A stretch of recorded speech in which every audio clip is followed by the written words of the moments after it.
Seguimos entonces con nuestra exposición sobre bienes públicos y vamos a comenzar entonces con los bienes fiscales. Los bienes fiscales han sido definidos como los que están en cabeza de las personas de derecho público y como ya mencioné, respecto de estos se afirma por parte de la doctrina, la jurisprudencia, que el Estado ostentaría una propiedad similar a la de los particulares, lo cual vamos a ver más adelante, pero ya lo dije, no es correcto, no es preciso. De conformidad con la jurisprudencia de la Corte Constitucional, los bienes fiscales serán aquellos destinados a la prestación de servicios públicos que la administración utiliza de forma inmediata, como es el caso de los edificios en los que funcionan las oficinas públicas. Al lado de estos bienes fiscales, denominados generalmente bienes fiscales propiamente dichos, se encuentran los bienes fiscales adjudicables, es decir, un tipo de bienes públicos que la nación puede traspasar a los particulares que cumplan los requisitos exigidos por la ley para ser beneficiarios de la adjudicación. Típico ejemplo de los bienes fiscales adjudicables serían los bienes baldíos, de tal manera que, digamos, dentro de la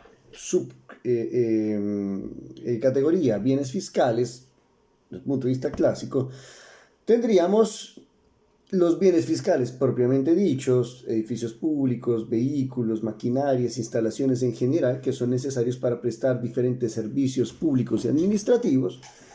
Y por otro lado, los bienes fiscales adjudicables, como ya dije, los bienes baldíos, respecto de los cuales la nación puede constituir derechos en cabeza de los particulares si los particulares cumplen los requisitos establecidos por la ley para poder ser beneficiarios de esa adjudicación. Sobre el tema de bienes baldíos nos ocuparemos cuando a mi regreso y cuando comenzaremos a ver los regímenes especiales de ciertos tipos de bienes públicos. Por ahora solamente es importante que tengan en cuenta dónde se encuadrarían estos bienes baldíos dentro de la clasificación tradicional. Insisto, no me canso de insistir, yo les presento esta clasificación tradicional porque es la que se sigue utilizando tanto en jurisprudencia como en doctrina, pero ustedes deben tener muy presente las críticas que el profesor Julián Pimiento ya habrá hecho y va a hacer en una próxima clase que tendremos con él, así como las críticas que en la primera parte del video yo les mencioné sobre la insuficiencia, falta de completitud de esta clasificación que se deriva del Código Civil. Ahora, respecto de esta clasificación que acabo de mencionar de los bienes fiscales, ya se genera, y seguramente el profesor Julián Pimiento les dijo o se los va a decir, genera cierta inquietud, cierta duda, una distinción que parta de una clasificación que parta de una denominación de bienes fiscales propiamente dichos y de bienes fiscales adjudicables. Cuando uno dice que algo es propiamente dicho, hay un problema. Los bienes son o fiscales o no son fiscales. Pero, insisto, esta es la clasificación que se usa corrientemente. ¿Cuáles son las características de estos bienes fiscales dentro de la clasificación tradicional? En primer lugar, como ya advertimos, guardarían ciertas similitudes con la propiedad privada, en cuanto sería mucho más fácil identificar respecto de estos bienes los tres atributos clásicos del derecho de dominio: uso, goce y disposición. Sin embargo, insisto, se debe tener presente que el uso y disfrute de los bienes fiscales están fuertemente condicionados en general por la realización de los fines del Estado y en particular por el cumplimiento de la afectación o la finalidad específica que tenga ese bien concreto.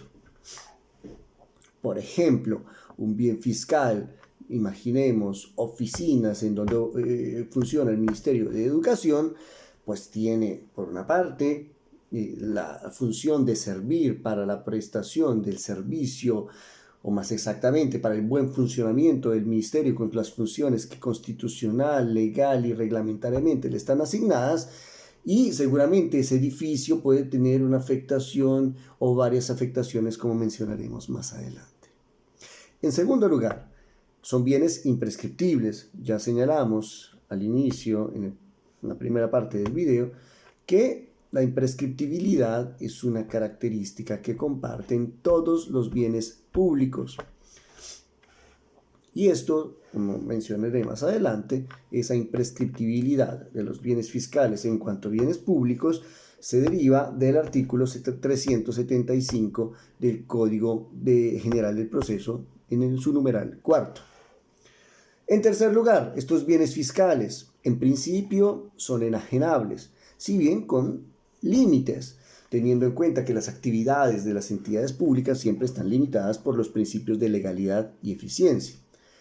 Es decir, que para enajenar los bienes fiscales, al menos aquellos bienes fiscales propiamente dichos, se debe en principio seguir procedimientos establecidos en las normas de contratación estatal.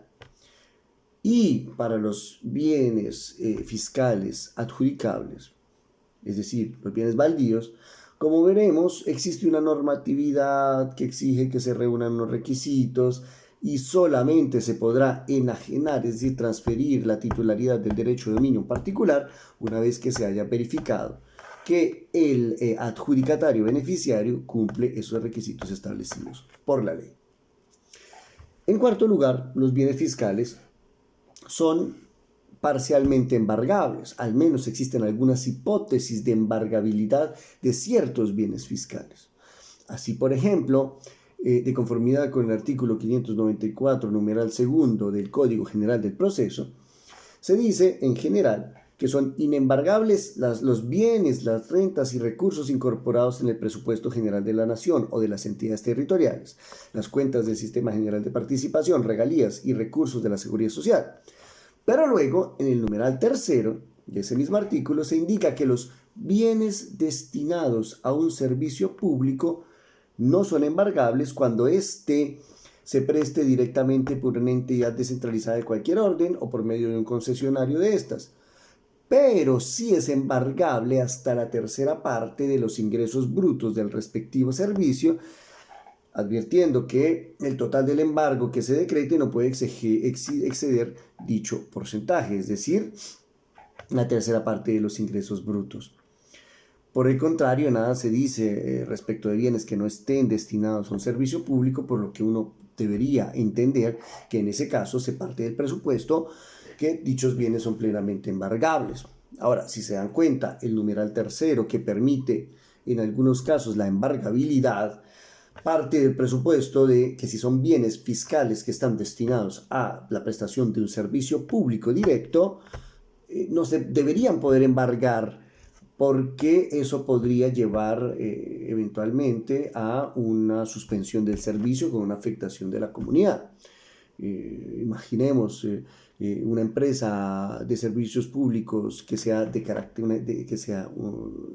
propiedad de una entidad pública. Si yo permito que se embarguen las instalaciones, eso puede afectar la prestación del servicio de energía. Pero si se permite que al menos hasta la tercera parte de los ingresos brutos del respectivo servicio sean embargados, y por lo tanto uno podría decir que al menos bajo ciertas condiciones y en ciertos casos específicos los bienes fiscales son embargables. Veremos luego el tema de los bienes baldíos, que tienen un régimen particular. Y precisamente por eso es que seguramente el profesor Pimiento ya les informó, ya les comentó o se los comentará en una próxima clase. Los bienes fiscales son una categoría residual, es decir, son bienes fiscales todos aquellos bienes que no sean bienes de uso público, pero como categoría residual no tiene un régimen uniforme. No existe un solo régimen para todos los bienes que serían bienes fiscales.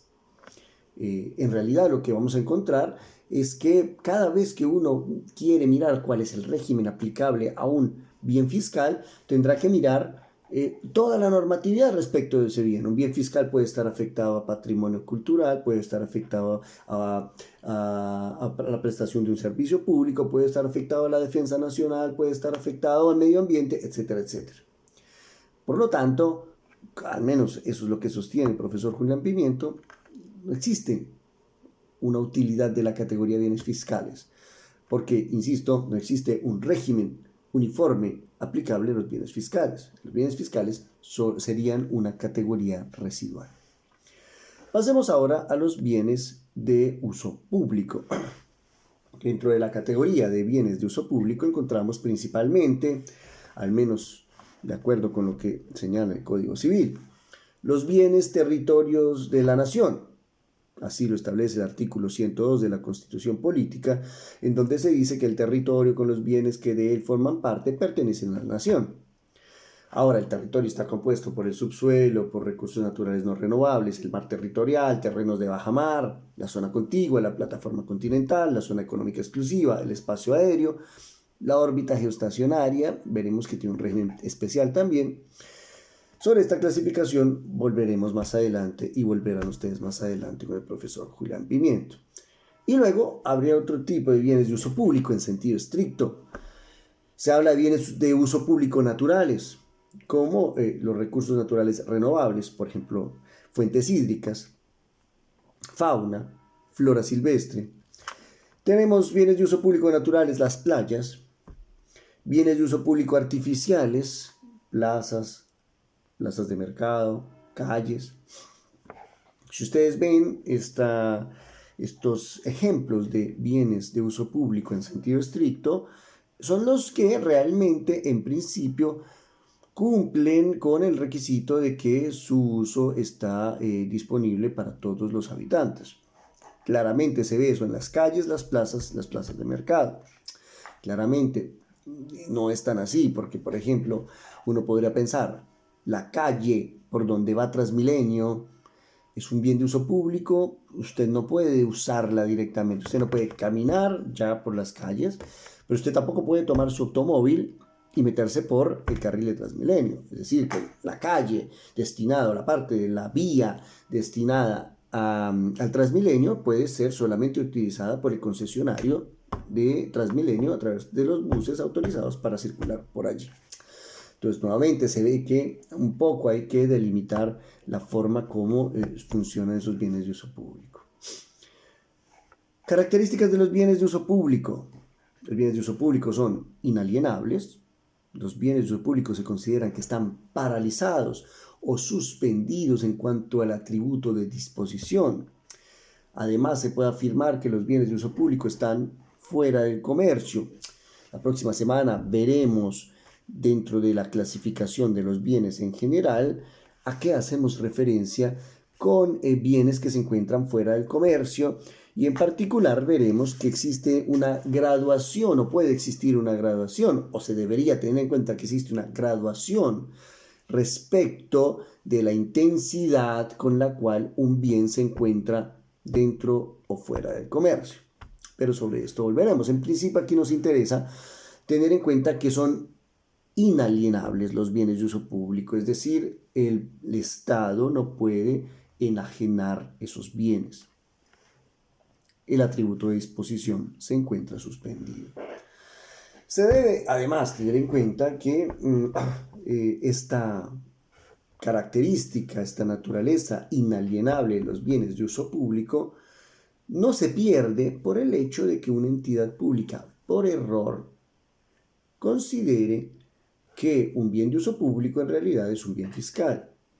Esto ya ha pasado, al menos una vez, pero seguramente muchas más veces, caso en que el alcalde de un municipio declara una playa como bien fiscal y resulta enajenándola. La playa por sí misma es considerada un bien de uso público, no importa la calificación que en este caso le dé la autoridad pública, municipio, y lo convierte en un bien fiscal, esa enajenación no puede producir efectos. Entonces son inalienables. En segundo lugar, son imprescriptibles. Como ya mencioné, una característica común a todos los bienes públicos. Y en tercer lugar, son inembargables. Por la misma razón de que son bienes que se considera que sobre ellos pesa una fuerte restricción y por lo tanto se encuentran fuera de comercio, se considera que son inembargables. Además, porque la embargabilidad, al no poder ser enajenado un bien de uso público, tampoco tendría mucho sentido y en cambio sí podría afectar ese uso de todos los habitantes, que parecería, al menos desde la definición del Código Civil, que sería la característica esencial de los bienes de uso público. Y aquí comenzamos a detallar un poco más. Cuarta característica. Si bien en principio se afirma que el uso de los bienes de uso público corresponde a todos sus habitantes, esto no implica necesariamente que se esté frente a un uso público universal, libre y gratuito, ni que todos los habitantes tengan acceso por igual a esos bienes de uso público. Por el contrario, el Estado puede reglamentar el acceso, incluso excluir o restringir su uso por razones de interés general, como es el caso de los parques naturales, de las playas, de ciertas zonas de bajamar. Pero también puede permitir que esos bienes de uso público sean explotados mediante el sistema de concesión cuando se considere que ese sistema de concesión a particulares sea necesario o conveniente para el debido funcionamiento de un servicio público determinado, como por ejemplo es el caso de los concesionarios viales. Pónganse ustedes a pensar de nuevo. Dos ejemplos clarísimos. El primero, las autopistas. Bueno, si es que en Colombia se puede realmente decir que autopistas. Las carreteras. Las carreteras, en principio no, son bienes de uso público. Están destinadas al uso de todos sus habitantes. Por allí circulan todos los habitantes. Sin embargo, debido a muchas razones, entre otras la escasez de recursos para la financiación, para el mantenimiento, la incapacidad o incluso la ineficiencia del Estado para mantener esa malla vial, si queremos decirlo así, se dan concesiones a los particulares. Se dan concesiones a los particulares, normalmente para que o bien construyan la autopista, o bien la amplíen, una ya existente, o la mantengan. Y de allí vienen los peajes. Claro, si uno dice las vías son bienes de uso público y por lo tanto su uso corresponde a todos los habitantes, pues si yo considerara que ese uso es libre, gratuito, universal, resultaría que los peajes serían ilegales. Pero obviamente el Estado, dado una determinada situación, un contexto económico, social, decide que para que la carretera o la autopista funcione bien, tenga una buena infraestructura o pueda construirse una buena infraestructura, debe darlo en concesión a los particulares de tal manera que se cobra el peaje. Por lo tanto, las carreteras, las vías, las autopistas son bienes de uso público, sí, pero su uso no es gratuito necesariamente. Segundo caso, parques naturales. El que haya ido al Tayrona, al Parque del Cocora, en fin, a tantos parques naturales que tiene Colombia, se dará cuenta que cobran un ingreso. Y cobran un ingreso por distintas razones, para controlar el flujo de visitantes, para garantizar recursos para la conservación del parque natural. O pueden restringirlo, parques naturales, que en principio serían de uso público, pero para la conservación del ecosistema, se decide que no se puede ingresar o solo se puede ingresar en algunas épocas. Y aquí comenzamos a ver una cosa que es muy importante. Les había dicho al inicio en el video introductorio que los bienes de uso público en realidad son bienes con una afectación al uso público. Pero esos bienes con la afectación al uso público pueden tener otras afectaciones. Los parques naturales, además de ser bienes con afectación a uso público, tienen una afectación medioambiental. Y en esos casos, en donde podría haber un choque, una, ¿cómo decirlo?, una incompatibilidad entre las afectaciones, pues allí se tiene que mirar cuál es la afectación más importante en el caso concreto. En el caso de los parques naturales, existiendo una afectación medioambiental que implica que el uso público, la garantía de acceso a esos parques dejaría sin efecto o afectaría gravemente esa afectación medioambiental, entonces se coloca como prioridad la afectación medioambiental. Entonces esto hay que tenerlo muy en presente. Finalmente, respecto a los bienes de uso público, se debe tener en cuenta que respecto de ciertos bienes de uso público existe la figura de la desafectación. La desafectación ha sido definida por la jurisprudencia, tanto del Consejo de Estado como de la Corte Constitucional, como el fenómeno jurídico por el cual un bien que ostenta la calidad de uso público deja de ser de uso público y cambiaría esa calidad de bien de dominio privado a la de un bien patrimonial, ya sea del Estado, ya sea de los particulares. Es decir, dijimos que el bien de uso público no es enajenable, es inalienable. Pero existe la posibilidad de desafectar un bien de uso público con el fin de que entre al patrimonio de una entidad pública como bien fiscal, lo que sería un bien fiscal, o bien para entregárselo o transferirle el dominio a un particular. Existen casos en los cuales, por ejemplo, una calle que inicialmente es considerada un bien de uso público, por determinados cambios urbanísticos, resulta que queda una situación que no resulta ya útil para la utilización o el uso por parte de los habitantes y sí en cambio puede ser útil, por ejemplo, para, dada la nueva situación urbanística, para la explotación por parte de unos particulares, por ejemplo, para un conjunto de edificios y por lo tanto allí podría pensarse en la desafectación.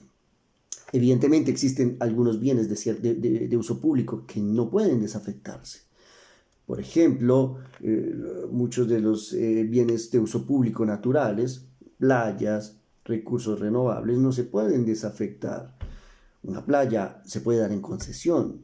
Si quieren, más adelante hablaremos y hablaremos con el profesor Julián Pimiento sobre el caso de las playas. Pero la playa yo no puedo venderla. Yo no puedo vender una playa a un particular. Yo normalmente puedo dar en concesión una playa para la explotación económica. De hecho, eso pasa con los puertos. ¿Ustedes dónde creen que ponen los puertos? Sino en las playas o eventualmente en las playas. Pero no quiere decir que el particular se vuelva propietario de la playa. Son concesiones. Entonces hay ciertos bienes de uso público que no se pueden desafectar por su propia naturaleza. O, por ejemplo, existen bienes de uso público cuya desafectación está expresamente prohibida por la ley. Es el caso de las vías en general, salvo el caso de calles que les puse por cuestiones urbanísticas, los puentes, los acueductos públicos, así como está contemplado en el artículo 170 del decreto 1333 de 1986. Ahora, cuando no exista la prohibición de desafectación, se requiere además para que ésta proceda dos cosas, dos condiciones. Uno, que haya una pérdida del uso público al que estaba destinado el bien. Es decir, lo que se denomina la pérdida del elemento material. El caso de la calle que les mencionaba, la calle materialmente ya no tiene ese uso público porque quedó encerrada por el nuevo planteamiento urbano, ya no sirve para el tránsito de la comunidad. Y en segundo lugar, un acto de la autoridad pública que reconozca o autorice la desafectación. En realidad son tres los requisitos, o al menos un presupuesto y dos requisitos. El presupuesto, que no esté prohibida la desafectación del bien de uso público por la ley. Y segundo, Ahí venimos los requisitos, la pérdida del elemento material de uso público al que estaba destinado el bien, y dos, el acto de autoridad pública que se reconozca, en el que se reconozca o autorice la desafectación. Para cerrar de esta exposición, digamos, de la percepción o la perspectiva tradicional de la clasificación de los bienes públicos, podemos decir que se parte de una base común que es la propiedad pública determinada por la titularidad. Esa propiedad pública tiene dos elementos comunes siempre. El primero, imprescriptibilidad. Dijimos que toda la propiedad pública es imprescriptible. Y dos, reglas públicas de gestión. Es decir, como señalábamos hace un momento, los bienes públicos nunca se van a gestionar como se gestionan los bienes de propiedad privada. ¿Por qué? Pues porque existen normas de contratación pública, de transparencia, de destinación al interés público y al cumplimiento de los fines del Estado. Eso, imprescriptibilidad y reglas públicas de gestión, son una base común para todos los bienes públicos. A esto se van a agregar diversas capas, como una cebolla, que se adicionan y se aplican a bienes públicos y eventualmente a bienes privados, pero eso lo dejamos para después, como consecuencia de las características del bien y de las finalidades que el ordenamiento jurídico busca cumplir por medio de dicho bien. Ejemplo que ya dimos, un parque natural. Un parque natural, siendo de propiedad pública digamos, el terreno donde está el parque natural, es imprescriptible, norma general. Está sometido a unas reglas públicas de gestión por ser un bien público destinado a los fines del Estado, pero además se le puede agregar seguramente una capa de protección medioambiental, una afectación al medio ambiente o a la protección del medio ambiente. Y quizás se le pueden agregar otras capas, otras afectaciones, una afectación al uso público de pronto, una afectación a defensa nacional, si por ejemplo se trata de una zona de un parque natural que se encuentra en una zona de frontera. Y así podríamos pensar en otro tipo de afectaciones. Pero esas afectaciones van a ser eventuales dependiendo de la característica del bien mismo del cual estemos hablando. Por lo tanto, teniendo en cuenta esta primera conclusión, el profesor Julián Pimiento, como ustedes vieron que he expuesto en el artículo que ahora van a discutir con el profesor Jorge Herrera, podemos hablar de un test de determinación del régimen jurídico de los bienes públicos, porque aquí al final el problema acá es determinar cuál es el régimen jurídico aplicable a los bienes públicos. El profesor Julián Pimiento establece unos parámetros muy sencillos y breves que voy a mencionar a continuación. Primero, el denominado tríptico de protección, inalienabilidad, inembargabilidad e imprescriptibilidad se aplica plenamente, es decir, los tres al mismo tiempo, solo a los bienes de uso público y a los bienes que el constituyente o el legislador reconozcan como susceptibles de esa máxima protección especial. Vamos a ver, por ejemplo, que los bienes que pertenecen al patrimonio arqueológico gozan de ese tríptico de protección y no son bienes de uso público. Un bien que pertenece al patrimonio público, al patrimonio arqueológico, es inalienable, imprescriptible e inembargable. Y así el legislador puede determinar que ciertos bienes públicos e incluso privados, porque vamos a ver que existen bienes privados que hacen parte del patrimonio arqueológico. No, retiro lo dicho. Vamos a ver que existen bienes de propiedad privada que eventualmente pueden ser susceptibles de algún tipo de protección dentro de este tríptico, pero el legislador puede en todo caso considerar que ese tríptico de protección, esas tres características se deben aplicar a otros bienes públicos diferentes a los bienes de uso público. Así tendrá que establecerlo en la norma especial. En segundo lugar, el régimen jurídico de un bien público se compone de una serie identificable de condiciones relativas a 1. Dijimos, el titular del bien. El titular del bien nos va a determinar dos tipos de disposiciones. 1. Imprescriptibilidad, si es bien, el titular del bien es una entidad pública, o sea, si es un bien público, va a ser imprescriptible en todo caso. Y luego nos va a determinar las disposiciones que surgen de la naturaleza misma del propietario público frente a la disposición del bien. Lo que decíamos de aplicación de los principios de función administrativa, reglas especiales sobre perfeccionamientos de contratos estatales y expedición de actos administrativos, reglas presupuestales, régimen de responsabilidad disciplinaria, penal, administrativa. Luego, también el régimen del bien público va a estar determinado dependiendo de si se trata de un bien mueble, inmueble, corporal, incorporal o bienes especiales, como veremos, es el caso del espectro, el subsuelo. Allí van a haber reglas especiales, un régimen especial.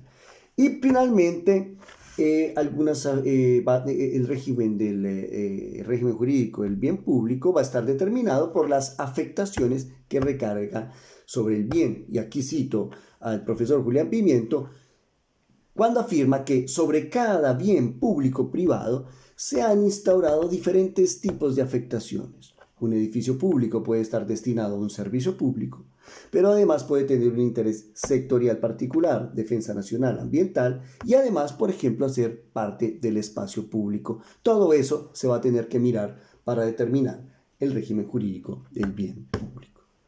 Y con esto cerramos nuestra exposición y los dejo con el profesor Jorge Herrera, quien los va a interrogar y con quien van a discutir sobre el contenido de estos dos videos y sobre el contenido del artículo del profesor Julián Pimiento. Buen trabajo y nos vemos el próximo martes.